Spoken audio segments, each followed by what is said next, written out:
आताची ती फ्लाईट आहे आणि मँचेस्टरहून डब्लिनला पोचायची वेळ आलेली आहे.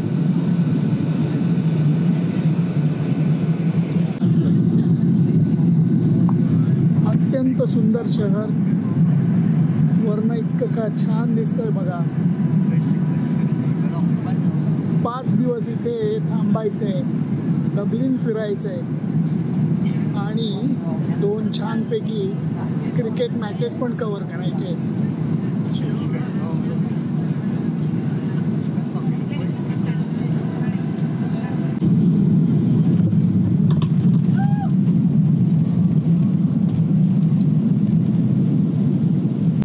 डब्लिनला लँड करून आता मी डब्लिन सिटी सेंटरला माझ्या मित्राकडे चाललो आहे, प्रसन्न नावाच्या. 5 दिवस मी त्याच्याकडे राहणार आहे आणि 2 मॅचेस कव्हर करणार आहे. डब्लिन सिटीचा थोडासा फील येतोय छान.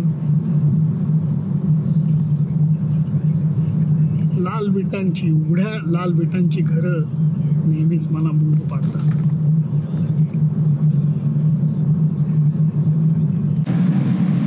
सिटी सेंटरला आयर्लंडच्या मी राहत असल्यामुळे डब्लिनच्या आता ट्रेननी मला इकडं चाललो आहे. मला आहे थोडंसं शहराच्या बाहेर ग्राउंड आहे. मी आता तिकडे चाललो आहे. ट्रेनमध्ये अजिबात गर्दी नाही आहे.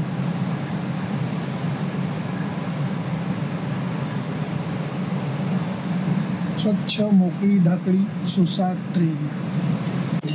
कोणत्याही इंटरनॅशनल क्रिकेट सामन्याच्या आदल्या दिवशी तयारीला जोर आलेला असतो. संयोजक लगबगीने सगळी कामं पूर्ण करत असतात.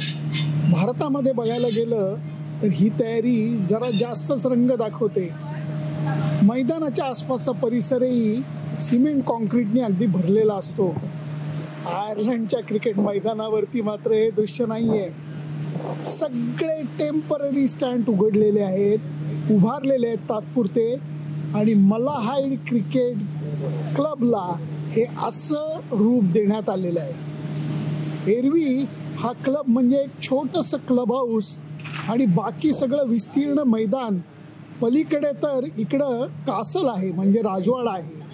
परंतु भारतीय क्रिकेट संघ 2 सामने या मैदानावरती खेळणार म्हटल्यानंतर संयोजकांना पूर्ण कल्पना आहे की कितीही खुर्च्या ठेवा त्या भरल्या या जाणारच आहेत. आणि झालंय पण तसंच. रविवार आणि मंगळवारच्या सामन्याची 10,000 तिकीटं हातोहात संपलेली आहेत. याच मैदानावरती भारतीय संघ आयर्लंड विरुद्ध 2 सामने खेळणार आहे. म्हणून या मलाहेड क्रिकेट मैदानावरती आत्ता जरी थंड असलं वातावरण तरी रविवारी चांगलंच तापणार आहे. सुनंदन लेले, मलाहेड क्रिकेट क्लब, डब्लिन, आयर्लंड.